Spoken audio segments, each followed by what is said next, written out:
Welcome back to the Security series. Let's talk about the Compartment Security feature.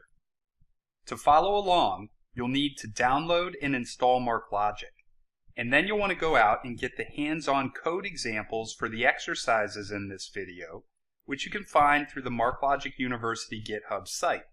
Look for the Security Project and check out episode 8.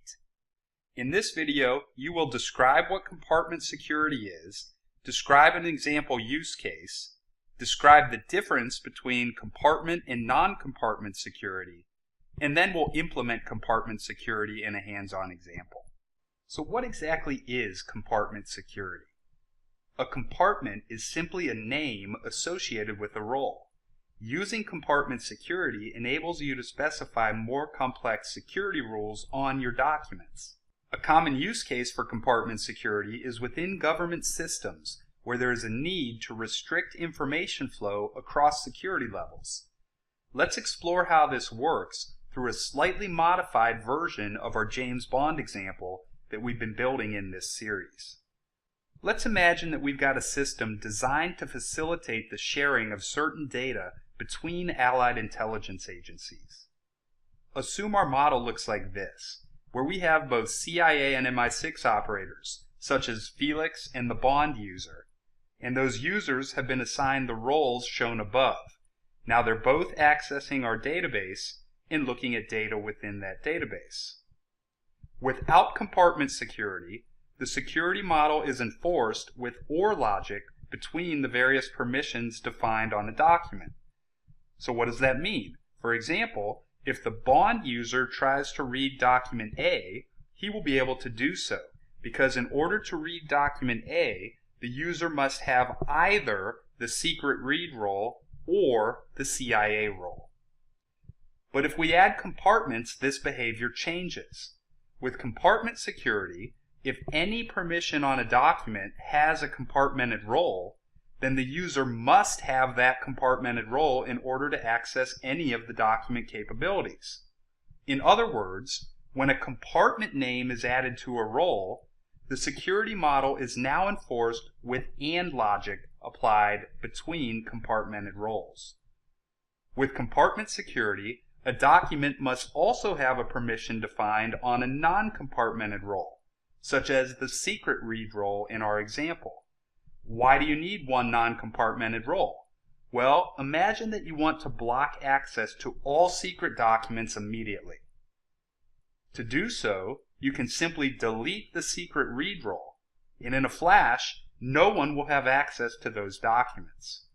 And because deleting a role is an operation that does not update the documents, it requires almost no disk I/O, making it extremely fast and scalable to implement. So based on the example security model drawn up here, this means that Bond can now only read document B. It should be noted that using compartments impacts what document permissions a user will receive, but it does not impact that user's execute privileges. If a user has a role that grants them a specific execute privilege, they will be able to call that function. Let's see how this works through a hands-on exercise. To complete this hands-on exercise, we're going to use a simple Query Console workspace that you can download through the MarkLogic University GitHub site. And I'm going to go ahead and import that workspace from the location on my file system where I happen to have downloaded and stored that right from the GitHub site. So I'm going to go ahead and import this workspace, and then we'll use this to set up this example. Let's start by taking a look at the tab titled Setup Roles, No Compartments. The first objective of this exercise is to view how the security model works when we do not have compartments implemented. Now when you look at this code, you can see that we're using server-side JavaScript to build a request to the Management REST API that will then go out and create the roles that we've defined. So to do so, let's go ahead and click Run, and we see that our 3 roles have been created. Next, let's click the tab titled Setup Users. In this code, we're going to run some JavaScript that will again build a request to the Management REST API that will create the 2 users in our example, one user called Felix and one user called Bond, and it will assign them the appropriate roles based on the example that we discussed. So let's go ahead and run this code. Now let's take a look at the tab titled Insert Test Docs. Here we're going to insert two simple test documents, and we're going to put those into our document database and assign these documents the appropriate permissions. Let's go ahead and run this code to put these documents in our database. Next, let's go ahead and do a test. Let's click on the tab titled Test No Compartments. What we're going to do here is perform a search across our documents database as the Bond user. So we're going to eval this particular query so that we can do that search as Bond rather than as the admin user who I'm actually logged into Query Console as. Now when we run this code, we'll see that we get both of our test documents returned to us, as you can see here. This is because in the default implementation, which does not have compartments defined, the security model is enforced with OR logic between the various permissions defined on the document.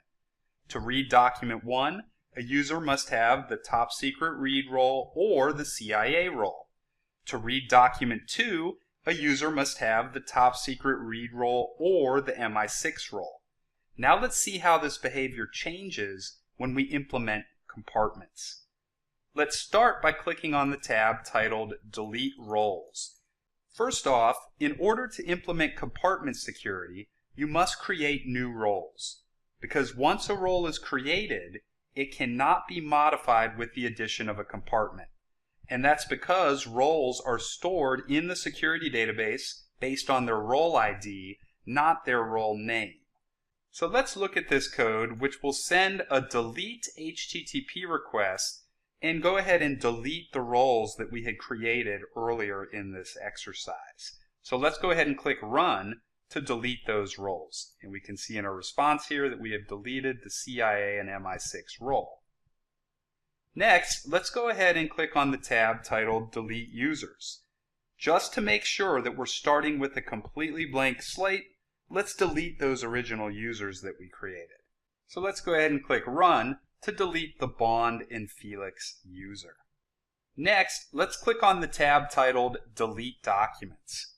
Because the original documents we inserted were given permissions based on the old role IDs, let's also go ahead and delete those. So we'll click Run, we'll delete those documents, and now we've got a completely blank slate. So let's implement our compartmented security example.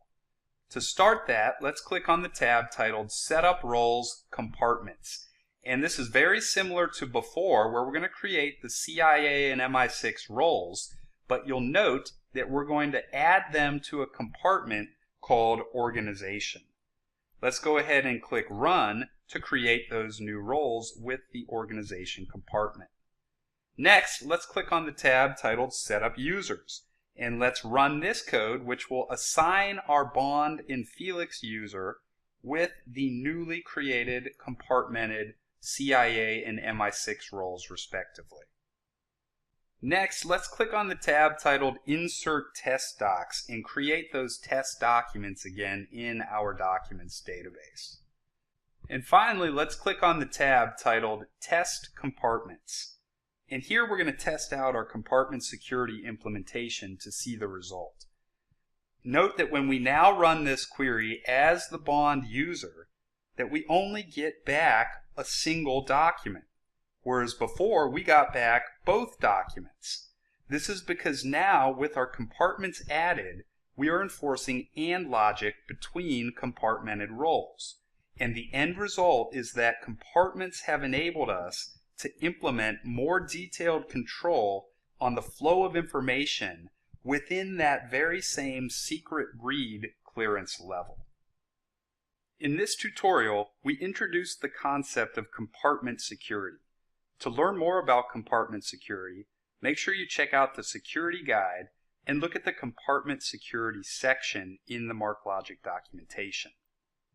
In this episode, you learned how to describe what compartment security is, describe an example use case of compartment security, describe the difference between compartment and non-compartment security, and finally implement compartment security in a hands-on example. Make sure you take the next steps. If you haven't done so already, go out and download MarkLogic from our developer community site. You can get the example from this episode so that you can study that code more in depth and follow along. And you can get more training by visiting marklogic.com/training.